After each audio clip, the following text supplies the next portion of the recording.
first of all, thank you so much to the Greenpeace Hub for hosting us today, and we're really thankful for your support. The first action that I'm going to talk about is when we occupied the offices of Greenpeace UK. So we had a lot of meetings with Greenpeace UK. We told them what we were trying to do. We asked them to reach out to their members and invite them to our talks. We offered to do our Extinction talk that you've heard here in their offices. And although they were supportive, and the people in Greenpeace UK have done a lot of great work for the climate movement, obviously, over many years, their bureaucratic system as a mass NGO wasn't allowing them to support a new campaign that had popped up. And so we found that problematic, that they couldn't reach out to their members and invite them to our events. So after many meetings, we decided, okay, we're going to occupy them. And we took flowers and cake and a love letter to the staff of Greenpeace. We said, thank you so much for your personal work for the climate, but we need to change things now. We're calling an emergency, and so we're here today to occupy your offices and speak to you about the climate emergency and see if you can come on board with us. Within about 10 minutes, we had a meeting with some of the heads at Greenpeace UK, and they still didn't agree to put out a support letter, but they have given us some behind-the-scenes support, and obviously it's great to be here today. So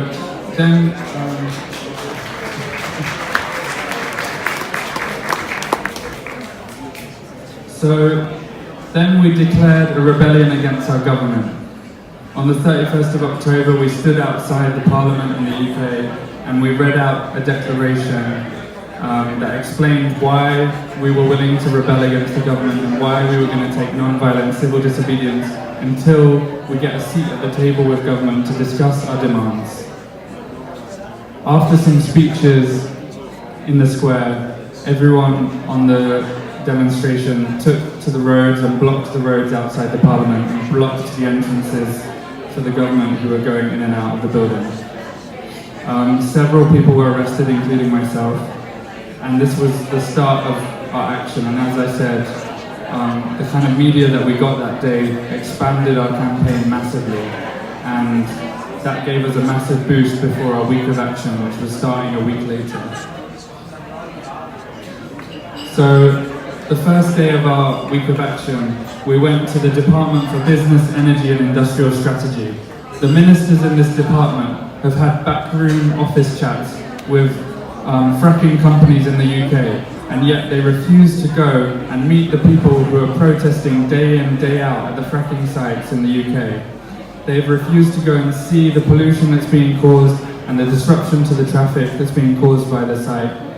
And so what we wanted to do was we worked with that local community group who are protesting fracking day in and day out to bring that fracking protest to the department in London.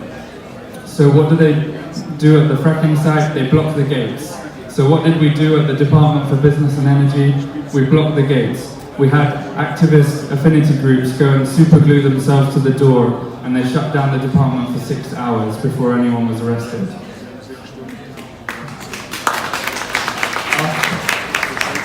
After about 6 hours, the police did start to arrest people, and some people decided to then, as they hadn't been arrested yet, to start spray painting the building. And some other people who had still not been arrested went and lay in the road and shut down the road, because it seemed the only way to get arrested. And people wanted to make that stand, that they were willing to give up their freedom for this. So we continued with our week of action, and we did a 50-metre banner drop outside Parliament, which said, "Climate change, we're fucked." Now, in the UK, a lot of the newspapers only printed half of this banner. And we wanted to show that we were willing to kind of change the language that climate protesters are using, change the language that the mainstream media are using around climate change. And we wanted to do something that would, again, attract attention and get people talking about us. The idea is to start the discussions around the UK about climate change and about that we're facing extinction. People continued to spray paint government buildings throughout the week, and also the Prime Minister's house at number 10 Downing Street. We worked with some other community groups to organize a party outside the Brazilian embassy where, oh that photo is a bit blurry, but where we were targeting Bolsonaro, the recent election of Bolsonaro in Brazil, and we worked with some Brazilian women anti-fascist groups and some queer groups from Brazil to talk about how those groups are being oppressed and also how Bolsonaro's policies are going to severely damage the Amazon. So a lot of the protests in this week, we were working with different community groups and making sure that they were involved and their voices were heard on our protests.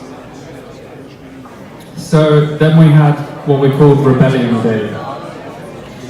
As we saw the numbers grow, our ambitions grew too, and we decided, let's not just take one road outside Parliament. Why don't we take 5 bridges crossing the Thames in central London? So that's exactly what we did. As you can see, these are the main bridges in the centre of London. All 5 of them were blocked successfully for about 4 or 5 hours in the centre of that day on Saturday. How we did it was affinity groups that had been to our trainings all around the country, being trained up in non-violent direct action, were told which bridge, which side of the bridge they were to block. In the morning, those groups went there at a specified time and took the roads. Once the roads had been taken, the police then, for safety reasons, had to obstruct the traffic entering the bridges, and as those groups let the traffic clear off the bridge, the other people who were attending the protest joined the road and had a party with speeches, with music, with dancing in the road for about 4 or 5 hours. And about 80 people on that day were arrested, mostly on one of the bridges where we had a key organizer criticizing the police for their lack of efficiency in arresting people, and he told them to get a bus in and hurry up with it. So, after that day, which was kind of a celebration of our resistance, a celebration of that week of action where we saw people coming from around the UK to take action, we thought, okay, let's change the tactics. We know what the police are doing, we want to change it up. So what we did was focus on a tactic that's known as swarming. The idea is to create as much disruption as possible this time, rather than as much arrests, which was aimed to get press. Now we were focused on creating disruption to get that meeting with the politicians. So what you do is, instead of holding a roadblock for 4 or 5 hours in the day with key organisers and other activists risking arrest, you do a roadblock for the maximum time you can before you get arrested. We've worked out in the UK that that's about 7 minutes. So what you do is you wait for the crossing to turn green, you walk into the road and you unfurl a banner. You hold the space for 7 minutes, you give out these non-violent disruption leaflets which explain to the drivers that are blocked what we're doing, and you talk to the community about why you're there. After about 7 minutes, you leave the road and then wait for 2 minutes. It's then in the UK, and you need to really do your legal research in your own country once you start organising in your communities. But in the UK, after about 2 minutes, you can then re-enter the road for 7 minutes. This creates gridlock if you're doing it in key places around the city, and so that's mass economic disruption. The idea of this, as we've seen from protests in the past, is that if you are continuing to create mass economic disruption in the city, that politicians will come to the table. We've already had shadow ministers asked to meet with us. We haven't yet met with the government in power right now, but we're hoping to do that soon. So we had our Rebellion Day 1, which was a mass celebration, and we decided what we needed to do for Rebellion Day 2 was a mass funeral. This coffin said "Our Future" on the side of it. And what we did was we had a ceremony outside the Parliament for the life that's already been lost to climate change and the life that we're set to lose. So this funeral, at the end of the ceremony, we tried to dig a grave in Parliament Square outside the Parliament building. And there's some great photos somewhere of the police kind of wrestling shovels out off of our activists, who somehow didn't get arrested. They tried to dig up Parliament Square and they didn't get arrested. They do not want to arrest us. If anyone has any ideas about how to get arrested in the UK, please come and tell me.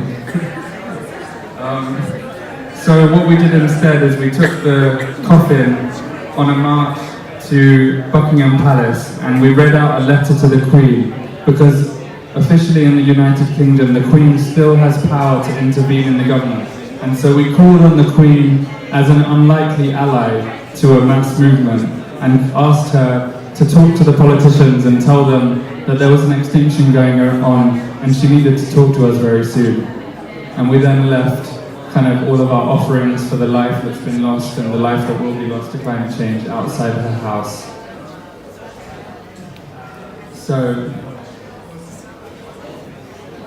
So now what we're doing is we're entering a period where some of our core organisers have been organising for 6 months on the ground, and they were organising with kind of 10 people first, then sort of like 50 volunteers.